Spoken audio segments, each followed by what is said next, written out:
Yaman itu secara umum mayoritas khususnya di tempat saya belajar di Hadramaut itu adalah mayoritas bahkan 100% adalah bermadzhab Syafi'i. Hari itu perempuan semuanya bercadar. Tidak ada perempuan yang tidak pakai kerudung atau tidak pakai cadar. Fatwa itu la tataqayyad bimadhabin muayyanin. Bahwa fatwa itu tidak terikat dengan satu mazhab tertentu.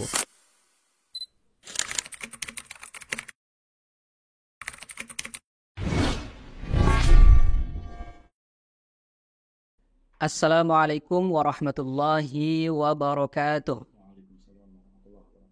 Alhamdulillahirabbil alamin. Wassalatu wassalamu ala asyrafil anbiya'i wal mursalin wa ala alihi wa sahbihi ajma'in. Amma ba'd. Halo kawan hiwar semuanya. Semoga selalu dalam keadaan sehat walafiat. Senang sekali saya Ahmad Saiful Milah pada kesempatan kali ini bisa menjumpai kawan hiwar semuanya dalam program BSB, Belajar Sebelum Berbicara. Baik, program ini adalah program perdana setelah edisi Ramadan yang lalu, yang insya Allah dalam program BSB ini kita akan menyuguhkan sharing tentang keilmuan, sharing tentang pengetahuan, dan seterusnya.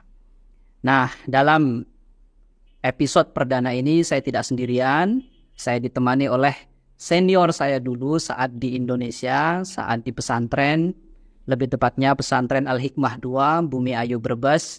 Beliau Ustadz Muhammad Fuad Mas'ud. Selamat datang Ustadz Fuad Mas'ud. Selamat datang. Selamat datang, semoga selalu sehat alhamdulillah ya. Sampai Kairo ini. Alhamdulillah. Baik kawan hiwar semuanya, izinkan saya untuk sedikitlah sharing ini tentang narasumber kita, narasumber perdana kita ini.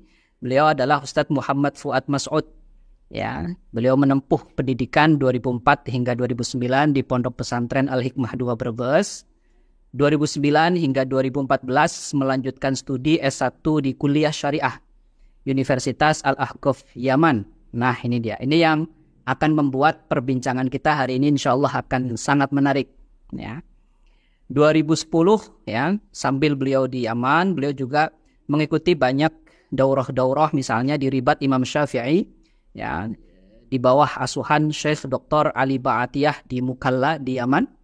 Lalu 2013 daurah Darul Mustafa bersama Habib Umar di Tarim Yaman. Ya, lalu 2018 hingga 2020 ya, beliau melanjutkan studi magister di Indonesia, jurusan Hukum Ekonomi Syariah di UIN Bandung, dan saat ini ya masih ongoing. Beliau sedang menempuh studi doktoral di Hukum Ekonomi Syariah di universitas yang sama, yaitu di UIN Bandung. Lalu alhamdulillah nih ya, beliau tahun ini mendapatkan kesempatan untuk belajar kembali luar biasa. Ya, min ilmin ila ilmin insyaallah. 2024 ini beliau ke Kairo ini. Ini kunjungan pertama kali ke Kairo ya? Ya, betul. Ya, alhamdulillah pertama kali dapat kesempatan untuk belajar di Mesir dalam program Daurah Fatwa, pelatihan fatwa di Darul Ifta Mesir.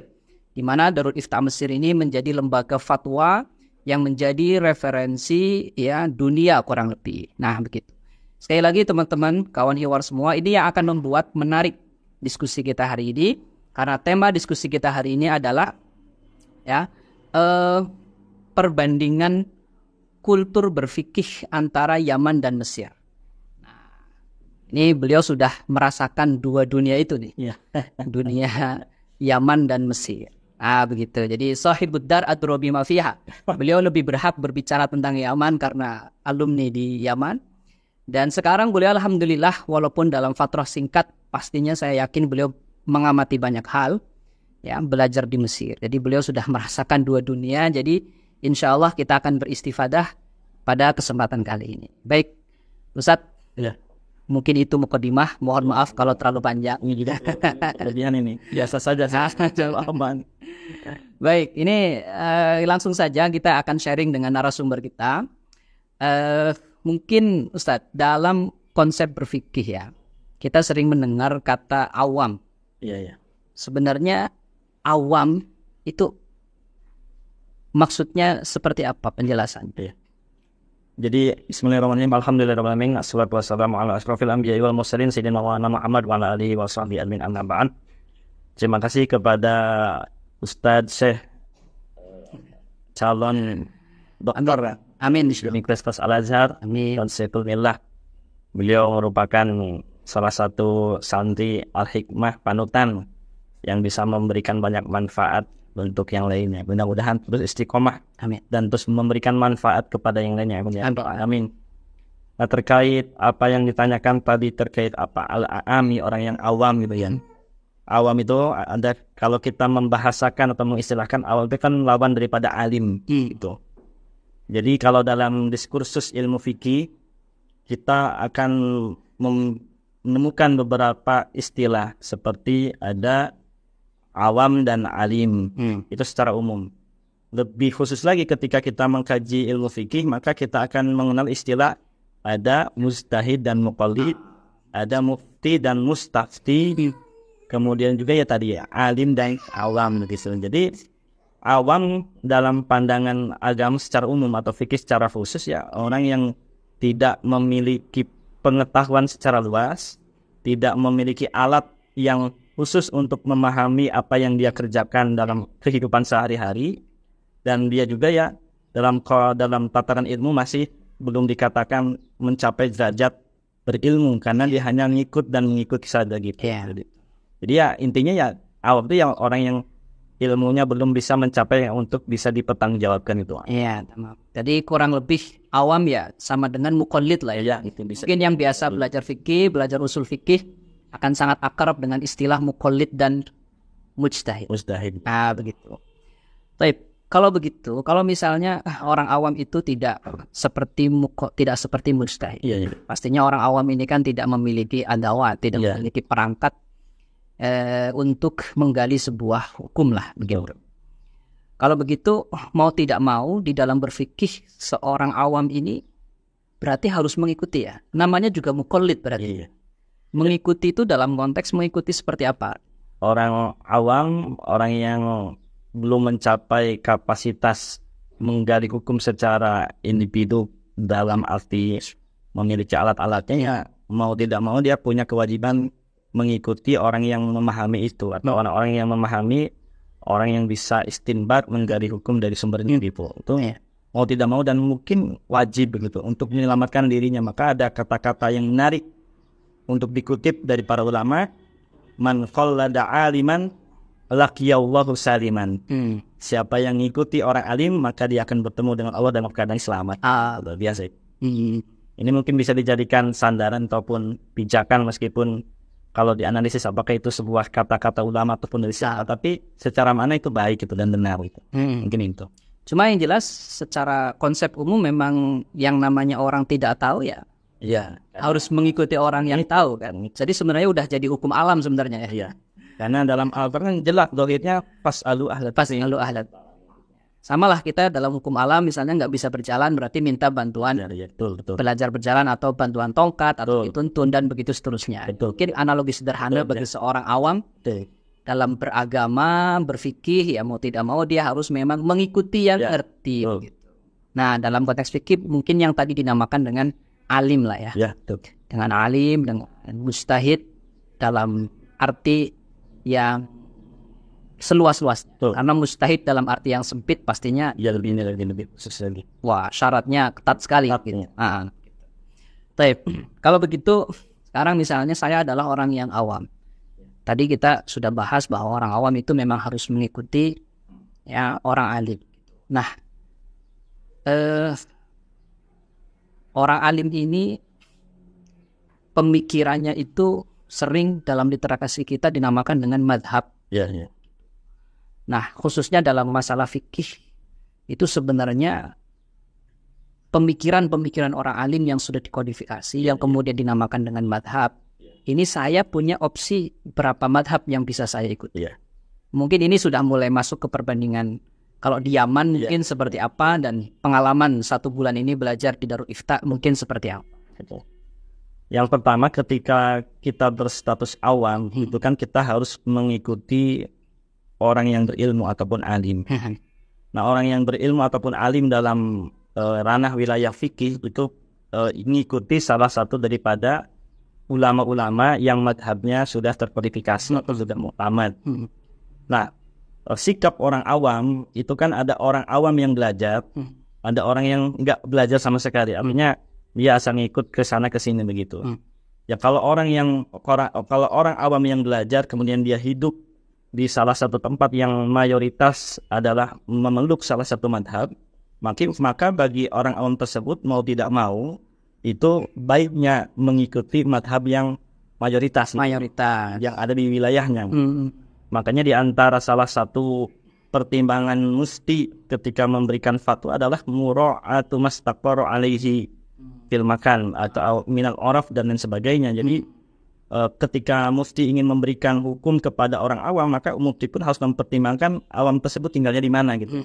Kalau orang awam tersebut tinggalnya di Indonesia madhab mayoritas adalah Syafi'i. Maka awam tersebut sebaiknya mengikuti madhab mayoritas itu Syafi'i. Tetapi kalau ada juga pengecualian terhadap orang awam ketika mereka melakukan ibadah tertentu, ternyata ibadah tertentu tersebut satu wilayah sudah menjamur, sudah kuat dan mentradisi gitu.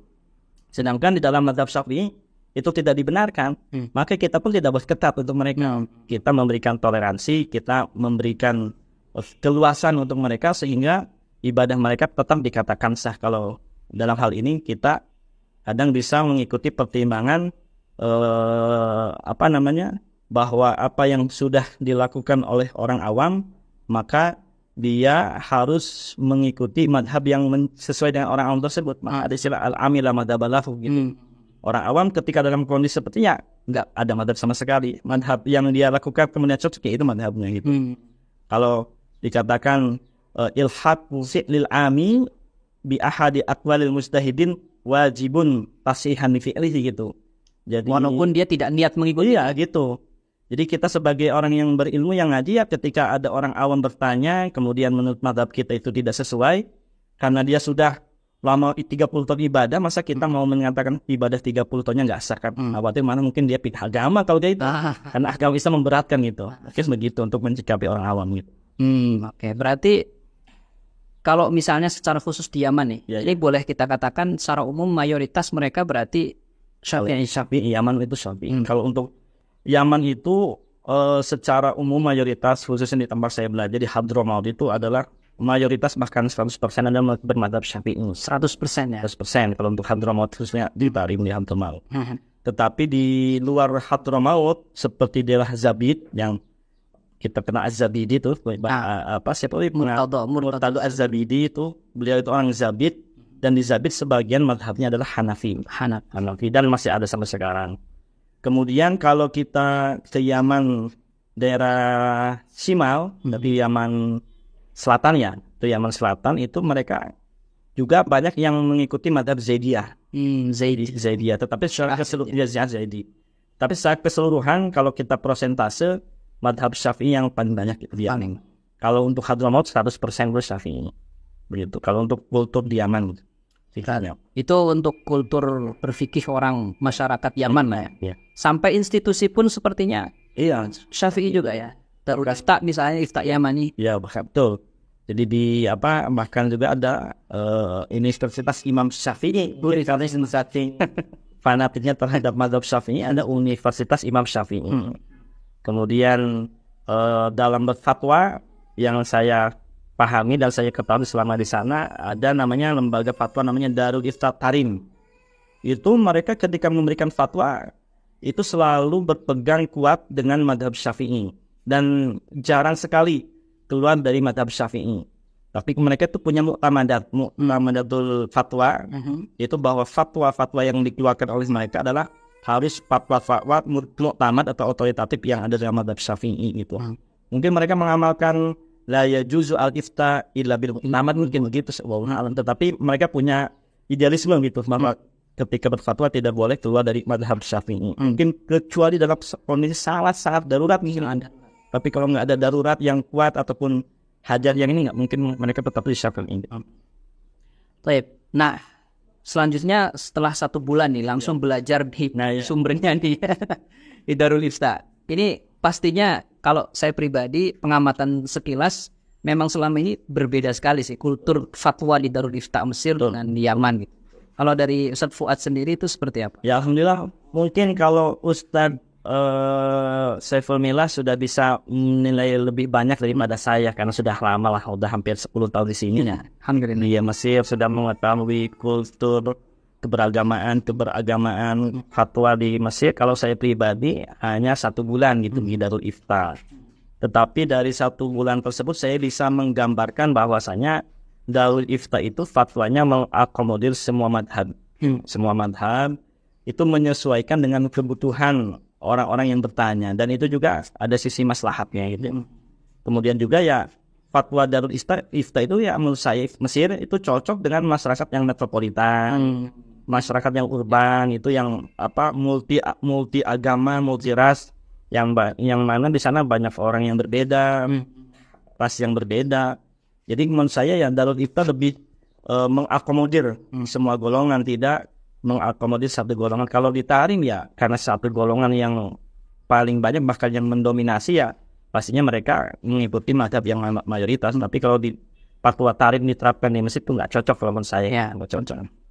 Jadi ya kalau untuk basis yang metropolitan, orang-orang metropolitan, orang urban, menurut saya fatwa Darul Ifta lebih cocok gitu. Karena bisa membuat orang awam menjadi mudah beribadah, kemudian amaliyah orang awam yang selama ini bisa disahihkan, bisa disahkan itu menurut ukuran agama gitu. Jadi kalau seandainya Darul Ifta mengatakan mengikuti satu madhab, kasihan banyak yang ibadahnya nggak sah itu. Khususnya metropolitan lah ya, yang lebih kompleks begitu. Kalau dulu mungkin ada madrasah ahli hadis di Madinah dan madrasah ahli ro'i di Irak oleh Imam Abu Hanifah gitu. Dan memang salah satu yang membuat membuat di Irak itu metode Imam Abu Hanifah bisa diterima karena kasusnya lebih kompleks. Betul. Saya kira kalau katakan pendapat-pendapatnya Imam Malik yang di Madinah diterapkan di Irak, saya kira berat sekali juga sebenarnya.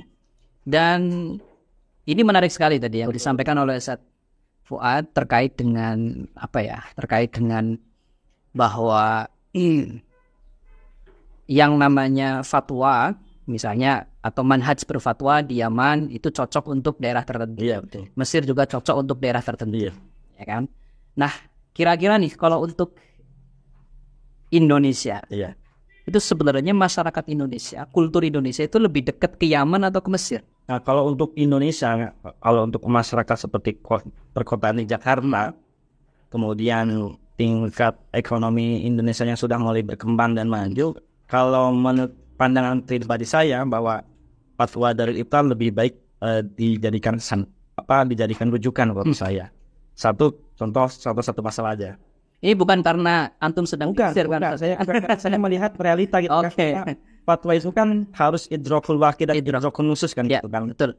Jadi realita di Indonesia itu berbeda jauh dengan realita di Indonesia. Di mana di Indonesia jauh dengan realita di Mesir, Indonesia dengan di Tarim. Tarim itu perempuan semuanya bercadar. Tidak ada perempuan yang tidak pakai kerudung atau tidak pakai cadar. Sedangkan Kairo lah khususnya ataupun Jakarta secara khusus juga itu beragam. Mulai dari kehidupan, mulai dari cara beragama itu kan berbeda-beda. Kalau di Thailand satu ragam, seragam itu lah. Satu warna, satu baju gitu. Kalau di Kairo, di Jakarta tuh udah beda-beda baju gitu. Jadi kalau seandainya orang yang kecenderungannya baju A dipaksa untuk baju B, ya mereka pastinya akan menolak secara naluri, akan menolak begitu. Makanya kalau untuk Indonesia, dan kita pun diskusi bukan hanya saya pribadi, kita itu ada 50 orang, dan 50 orang itu kan berasal dari unsur kiai, anak-anak kiai yang punya pesantren, punya lembaga yang memimpin lembaga Mahad Asy'ar seterusnya. Mereka pun sepakat bahwasanya fatwa Darul Ifta itu sangat cocok, sangat sesuai dengan orang-orang masyarakat yang hidup di kota metropolitan. Seperti kasus fatwanya Darul Ifta tentang bunga bank. Itu kan untuk perkembangan ekonomi negara itu. Coba kalau seandainya fatwa bunga bank ini tidak diakomodir oleh Darul Ifta, mungkin kan akan mengalami perkembangan ekonomi, sedangkan dunia kan saat ini sistemnya begitu. Jadi Darul itu tuh merespon perkembangan zaman kalau menurut saya itu. Merespon perkembangan zaman, merespon teknologi, merespon sistem-sistem yang ada sampai saat ini. Dan respon mereka ya ilhaknya adalah kepada akwal ulama begitu. Akwal ulama gitu. Ya, jadi menurut saya untuk Indonesia itu pasnya adalah mengikuti fatwanya Darul Ifta. Meskipun di Indonesia punya lembaga fatwa, Majelis Ulama, kemudian di Muhammadiyah punya Majelis Tarjih, di Nahdlatul Ulama punya LBM gitu. Ya, kalau dikatakan orang-orang LBM mengkaji fikih lintas madhab, tidak hanya satu madhab gitu. Kemudian juga mungkin Muhammadiyah dan seterusnya juga sama gitu. Ya, menarik sekali ini. Ini sekedar bocoran untuk kawan Hiwar. Ini tesis beliau itu mengupas tentang bunga bank. Makanya tadi sempat menyinggung tentang bunga bank. Ini masalah yang sensitif sekali. Saya pribadi pernah mengangkat bunga bank dan sempat menulis tentang perspektif Darul Ifta Al-Azhar tentang bunga bank. Itu luar biasa itu respons gitu. Karena memang saya kira untuk Indonesia secara umum masih melihat bahwa bunga bank itu haram. Dengan persepsi awal bahwa bunga bank itu riba dan riba adalah haram, sehingga nah, padahal di situ masih ada peluang kan, betul, bahwa yang namanya bunga bank itu belum tentu haram, karena takyifnya ini kan, apakah bunga bank riba ini atau tidak itu kan masih diperdebatkan. Tapi kalau di zaman pribadi takyif dari kalau yang saya tahu takyif Faidatul Bunuk kemarin sampai saat ini masih haram, masih ilhaknya disamakan dengan riba juga gitu. Kalau Darul Ifta itu kan membolehkan ya sejak zamannya Syekh Muhammad Said Tontowi itu ya sudah membolehkan sampai saat ini. Dan saya kira ketika kita mengkaji, menganalisis secara detail kemarin di Darul Ifta, emang mereka hujahnya kuat, sandaran fikihnya kuat, kemudian dasar-dasarnya pun kuat gitu. Nah, sedangkan di Indonesia yang saya tahu sampai saat ini bahwa Majelis Ulama Indonesia dengan fatwa tahun 2005 itu masih memfatwakan haram. Hingga sekarang ya. Maka di Indonesia ya ada dua bank, ada bank konven, ada bank syariah. Kalau di Mesir saya kemarin bertanya kepada salah satu pengajar di sana di Darul Ifta, berarti Darul Ifta tidak membedakan antara bank syariah dan bank taklidi atau bank Islam, dan enggak membedakan, semua sama gitu. Sama itu kan gitu. Ya, menarik sekali tadi ya tentang bunga bank, melebar sedikit lah tentang bunga bank, soalnya ini masalah yang sepertinya enak untuk kalau berbicara pasti kemana-mana. Oke, kita kembali ke topik terkait dengan kultur bermadhab. Ya, selanjutnya ya tadi kita sudah sampai ke kesimpulan bahwa yang namanya orang awam itu sama dengan muqallid, dan yang namanya muqallid dia harus ikut mazhab atau hasil pemikiran para ulama yang sudah dikodifikasikan. Yang paling tidak tadi kita sudah mendengar ada kultur berfikih, misalnya madhab Syafi'i yang masyhur kan ada 4 madhab Syafi'i, madhab Hanafi, madhab Maliki, dan madhab Hanbali begitu. Nah, ini satu lagi barangkali terkait dengan pindah mazhab. Ini sepertinya juga diskursus yang menarik untuk didiskusikan. Jadi terkait dengan opsi pindah mazhab. Ini saya kira menjadi masalah yang perlu benar-benar untuk didudukkan. Kira-kira terkait pindah mazhab dari satu mazhab yang lain ini sebenarnya boleh atau tidak, yang pertama, dan jika boleh apakah ada ketentuan-ketentuannya? Nah, terkait pindah mazhab ya, kalau kita posisinya sebagai mufti, bahwa ada kaidah dalam ifta bahwa fatwa itu la tataqayyad bi madhabin muayyanin. Bahwa fatwa itu tidak terikat dengan satu madhab tertentu. Itu kalau kita posisi sebagai mufti atau orang yang memberikan fatwa. Ketika ada orang awam lah atau muqallid yang datang bertanya sesuatu hukum, kemudian hukum tersebut cocok untuk orang tersebut yang bertanya, sedangkan hukum tersebut di luar madhab yang dia anut selama ini, karena mengikuti ininya, kalau dalam kaidah fatwa nggak ada masalah. Itu bagi mufti itu. Nah, sedangkan bagi kita sebagai orang yang ngaji fikih nih, jadi kita dibedakan. Ada mutafaqih yang belajar fikih ya, selama ini belajar fikih, konsentrasi dalam fikih, kemudian sudah menganut satu madhab yang dia ikuti nyaman dan seterusnya, maka kategori untuk pindah ke madhab yang lain itu diperbolehkan selama ada hajat yang dibutuhkan begitu. Kalau seandainya dia tidak berpindah ke madhab tertentu dalam kasus tertentu, dia akan mengalami kesulitan dalam beribadah, sehingga dia malah sulit melakukan ibadah secara baik ataupun bahkan tidak saya. Salah satu pandangan ulama, dan banyak ulama pun bahkan di Hadramaut pun ada yang membolehkan begitu. Membolehkan ya. Iya, apalagi kalau Mesir gitu ya, seperti contoh kasus. Masalah pindah madhab ketika sedang tawaf gitu ya. Ya. Kan di antara kasus yang paling sulit adalah menghindari persentuhan antara laki-laki dan perempuan ketika tawaf dalam kondisi banyak gitu atau padat begitu. Di mana bersentuh kan pasti dan niscaya ada gitu. Nah, sedangkan yang tawafnya itu adalah orang yang bermadzhab Syafi'i begitu. Kalau dia komitmen dengan madhab Syafi'i, dia akan batas terus-menerus. Karena kan suami istri lah, khususnya dalam konteks suami istri dia bukan nah itu. Maksudnya dalam konteks suami istri, apalagi tawafnya sedang sama istrinya dan seterusnya. Maka kalau kita berpegang teguh dengan madhab Syafi'i, itu pasti batal. Pasti. Karena sulit lah. Ya sulit. Karena dalam madhab Syafi'i kan bersentuhan laki-laki dan perempuan yang bukan mahram itu kan batal. Ini pun bukan mahramnya itu batal gitu. Nah, sebagian pandangan yang saya terima dari guru-guru saya di Hadramaut itu mempersilahkan dalam kondisi tersebut untuk sementara gitu. Saat itu untuk pindah mengikuti kaulnya Imam Malik yang membolehkan persentuhan laki-laki perempuan yang bukan mahram itu tidak batal. Itu yang saya tahu. Tetapi selama kita dalam kondisi muda, dalam kondisi luas ya, kita baiknya dan utamanya adalah komitmen dengan madhab yang kita anut. Tapi dalam kondisi sulit, dalam kondisi darurat, terdesak, ya sebagian ulama memperbolehkan, bahkan harus mungkin untuk diikuti gitu, untuk mengatakan tasdihan di madhabi ini, mengatakan sah ibadahnya, bahkan untuk mempermudah orang awam itu kan ketika ada satu orang awam sudah akut, sudah terbiasa melakukan hal yang dalam itu tidak diperbolehkan gitu.